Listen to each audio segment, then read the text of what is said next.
To start off for today, a certain YouTuber claimed that the general public had approved of the Amico based off his visit to a video games live concert, in which the audience gave a lukewarm applause to Tommy when he just mentioned that he's making a new console. What this certain individual didn't mention was that it took over 50 concerts and Tommy traveling across the world before he received one positive reception like that.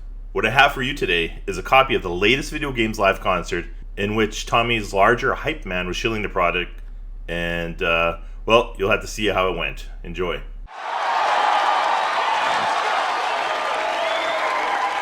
God, what is this?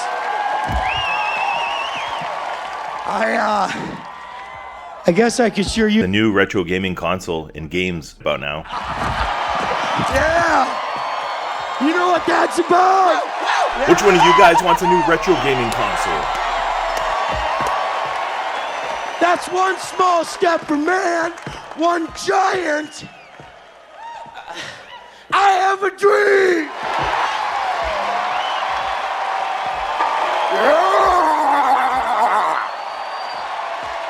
Power to the people!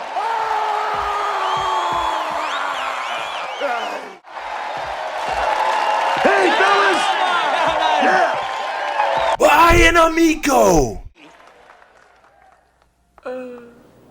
No! In today's video, I'll give an update on the comparison between the Intellivision Amico and Panic's Playdate handheld. It has been nearly 2 months since my previous video. You can see the link in the description and I'll pop one up in the top corner. So moving ahead 2 months now, we'll do a comparison of what has been transpiring over the last 2 months. And as you can see on the screen, the Playdate has over 156,000 more views than the Intellivision Amico's E3 press conference video. Yet, the Amico still manages to have 586 more thumbs down. Now I know thumbs up and down really don't mean a whole lot in the grand scheme of things, but the overall views is an indicator that the Amico is struggling to generate any interest at all. Now let's compare the media coverage between both systems. For the Playdate, they had gave test demo units out to many gaming sites and channels with 3 complete games, and they even allowed these folks to keep the units with them at their homes. So they had the confidence to even let these out in the wild and out of their control. Prior to the pre-order date, and I'll get into that later, they had a large amount of coverage with many places giving hands-on impressions of the product. They had IGN, Ars Technica, Engadget, Eurogamer, Wired, Giant Bomb, Verge, Digital Foundry, and many more other places. The hands-on coverage was detailed and generally positive with glowing impressions from most of the people who played it. Now, on the other hand, the only media coverage that the Intellivision received was the terrible reviews from their E3 conference, and you can look at the videos from my channel over the last 2 months where I gave reviews of them. And the only other mainstream coverage they had was after Tommy made those ridiculous threats to Sam from Ars Technica, and he ended up embarrassing himself by the end of it. They did have one bizarre site called Nintendo Life, which gave an extremely long article to the Amico talking about weird things such as Tommy claiming that he shoots the shit with Miyamoto on game design, which is pretty odd considering Tommy says Nintendo is the rape system, and even more odd when Miyamoto replaced him on Metroid Prime. And see the Geek Getaways channel for a video in regards to that. I'm suspicious of the author as he apparently is extremely jealous of Pat the NES Punk to the point that it consumes his life. Post E3, it was dead quiet on the Amico end when it comes to media coverage.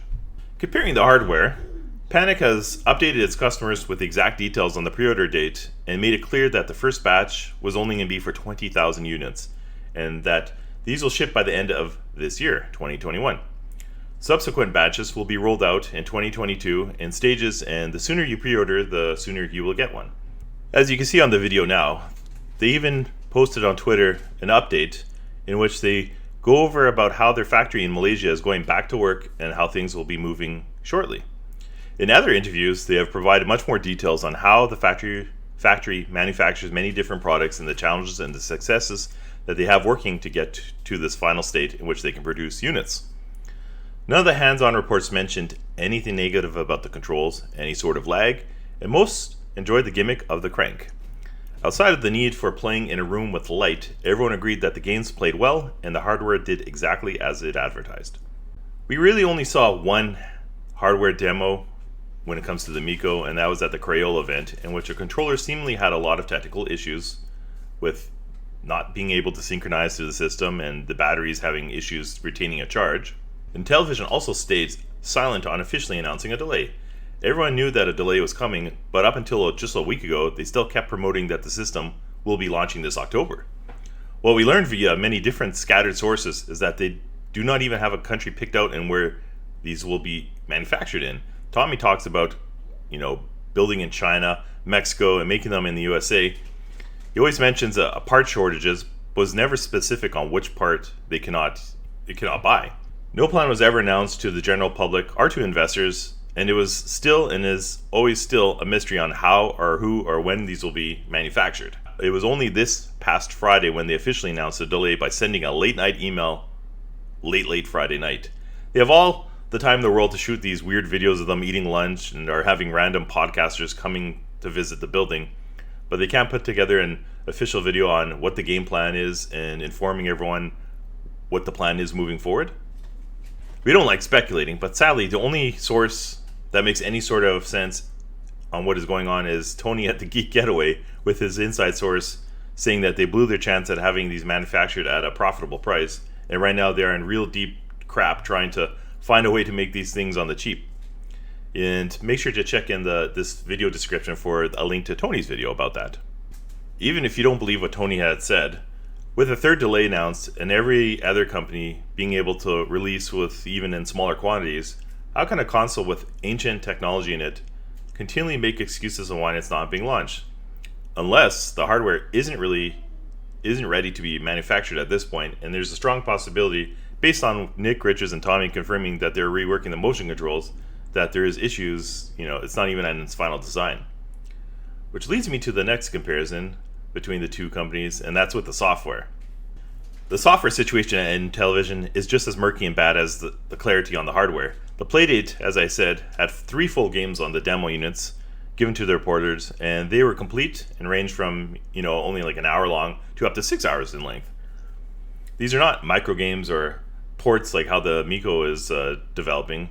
Heck, someone even loaded up a Doom on the handheld and started playing Doom on it. Playdate is not actively promoting all the details of the games, and that's part of their marketing strategy, to keep everything a mystery, so every week you get a different game when you wake up on a Thursday, or 2 different games. But if you do not care about spoilers, you can easily find gameplay footage of many of these games, which are all looking polished and they look like they're 100% complete. You can find the list of these games online, and Panic is 100% transparent on which games are coming out in the first season and who are developing the games. It's not a mystery. With the Intellivision, they still keep changing the number of games that are supposed to be available come launch. They start off with like 60 games and 50, 40, 30, 20. Then Nick will say something, and then Tommy will say something with like 10 more games. It's super unclear. As I said earlier, they are reworking their motion controls and thought it'd be really wise to show this gameplay demo of the tech demo of Cornhole. And even if you ignore the fact that it's using those, just placeholder graphics and it's not going to look like that, the new control scheme is absolutely horrendous. Like, the controls look terrible. It does not look easy to use or easy to play, and doesn't look like fun. What they originally showed was just, you swinging the arm and throwing the beanbag would throw based off how you're throwing and the direction. And now it just doesn't look fun at all, so it doesn't look good. Also, we were told that the delays for the system was because of part shortages, but if that was the case, then why isn't the software 100% complete right now? And why did it take them 2 years to realize that the motion controls were not good and decide only at this late time to rework them? None of it makes any sense, and it really does not instill confidence that they have finished software.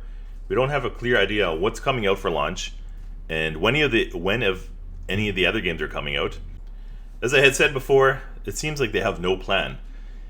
Even Evercade makes game announcements months in advance before their release, just to let the customers know when they can pick them up. On July 29th, the Playdate opened up for pre-orders, and did it ever catch fire? I was online in queue, ready to pre-order, and when Panic finally had its first misstep, and the online ordering system completely effed up and wouldn't allow someone like myself to do an international pre-order. So aside from the fact that they had that mess up, They ended up selling out the first 20,000 units within 17 minutes. They haven't announced any official, total pre-order sales numbers, but on the Discord where that I joined, some of the people are saying that they're in the 40,000s of the order numbers, and that was only like the next day. They have announced that they do plan on doing something for those who did miss out because of the pre-ordering issue, but we'll see what it is, and I guess it'll be to be determined.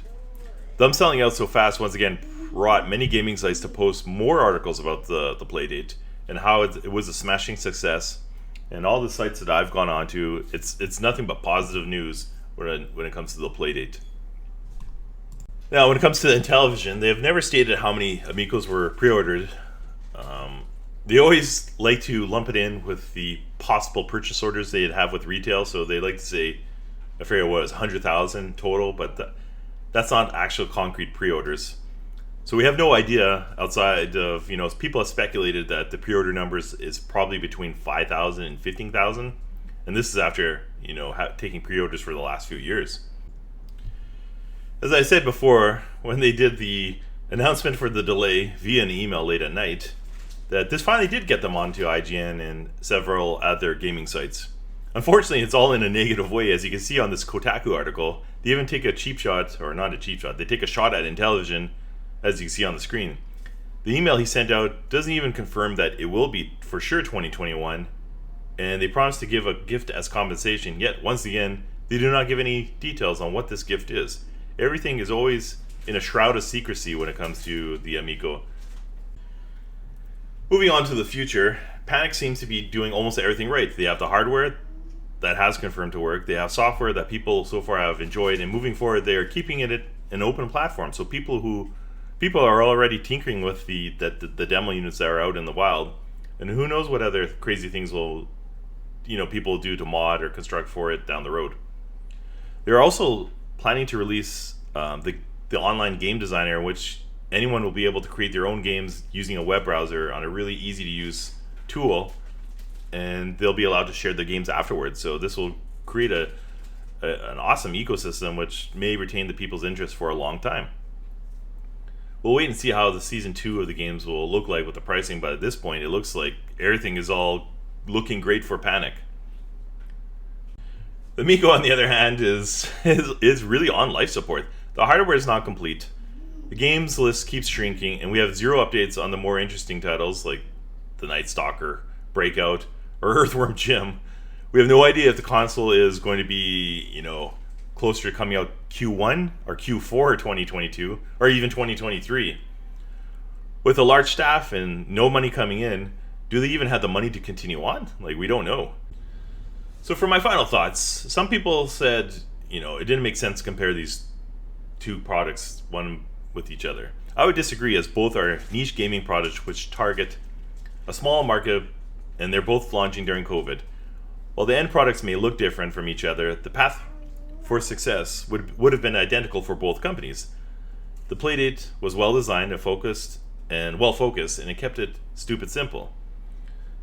Lots of people use the joke about Homer creating that crazy car which sunk his half brother's company. And the Amico is exactly like that. Instead of being focused and doing one thing great, they tried throwing every single gimmick possible and everything into one package, and instead of having one thing done right, they have hundreds of things done terrible. It has no identity, it doesn't appeal to anyone directly, it doesn't do anything great, it's just a jumbled mess from the top to the bottom. Clearly, they do not watch Shark Tank, because in Shark Tank, they always rip on people trying to do too much too soon and end up sinking the company because they never mastered doing one thing correctly from the beginning. The company is a complete mess, and I can't imagine in any way they can recover from Tommy's damage that he has done to the brand based off all the terrible decisions that he has made along the way. I'll end this video now with yet another exclusive Amico video that I managed to get a hold of. Recently, a weird YouTube channel made a sci-fi hype video, and it looked like he spent a lot of time and was really creative, but unfortunately I found the original video that he copied from. So here you go, enjoy it, and I'll see you again soon. Make sure to subscribe, and definitely leave all your hate comments, because those are always so fun. See ya. We're gonna build a set that looks exactly like an Amico.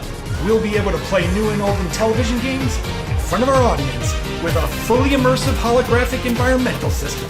Try and say that 3 times fast. You want to play Shark Shark? Underwater? Or how's about Moon Patrol? ... on the motherfucking moon. Overkill, you say? You betcha.